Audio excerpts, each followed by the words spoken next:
there's just this idea of things being transformed with everything that's cooked, with the idea of ingredients moving from one thing to another. And there's not really a point at which an ingredient is just the ingredient and a point at which it's the dish. There's not a point at which something is. There's just not a fine line between those things. And I try to pull out that metaphor between this very personal story about the person who inspired her to start up a restaurant, to get into cooking in the first place. And so the poem is actually from her perspective. So I hope I did that perspective justice. But yeah, if you want me to perform that, I can do it. Oh, we put together a little book. So, no, it's important because this book it's 2 of my poems and 2 of her recipes, but it's also a number of illustrations. These illustrations are done by the person who started her with cooking and who this poem is about and who is no longer with us. So this is a whole lot of really heavy stuff kind of all together in one place. And then food you can cook, so you can eat something while you're cooking. So, yeah. All right, so what's the best way? Should I introduce you? Are you just going to break into it? No, I think everybody here knows who I am at this point. My name is Hughes. I do performance poetry.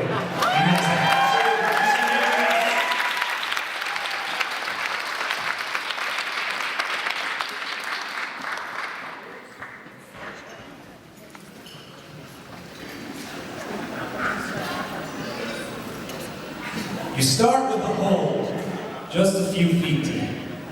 Build a wooden pyre inside, and when it's burned itself to embers, place the body on top.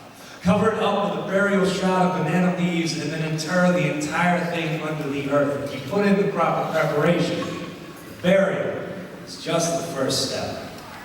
In Panama, this is how they taught us to cook the pig properly, and the next day, we grave robbed our breakfast. Broke bread and ate the flesh of resurrection, the thing that could have become putrid, instead burned beautiful. The word barbecue comes from the Caribbean term for burial, just as cannibal comes from a mispronunciation of Caribe, perpetuated by Christopher Columbus and his inability to wrap his tongue around a dish and words so deliciously foreign. As an apprentice in her kitchen classroom, Mary taught me this perpetual lesson, that certain things must undergo transformation to be appreciated in new ways. A poblano pepper, when dried, becomes an ancho. Plantain chopped and fried becomes tostone. Jalapeno smoked becomes a chipotle. Together every morning, we set about transforming these piles of ingredients into a new thing called feast, into the art gallery of plates for the line of patrons waiting to sate their taste for the beautiful. Just a few months after I had started working at her restaurant, she invited me to dine with her on tablecloth bedsheets. I filleted her flank with my fingernails, peeled zest from her skin, carved open her thighs, and partook of the feast. We spent a night of fine dining, devouring each other completely by bite and suck and swallow, and saved our hearts for last. Food is the best metaphor for sex, for what is lust but hunger for another's flesh. And sex is the best metaphor for death. For what is rest is not all of our efforts finally realized in one releasing breath.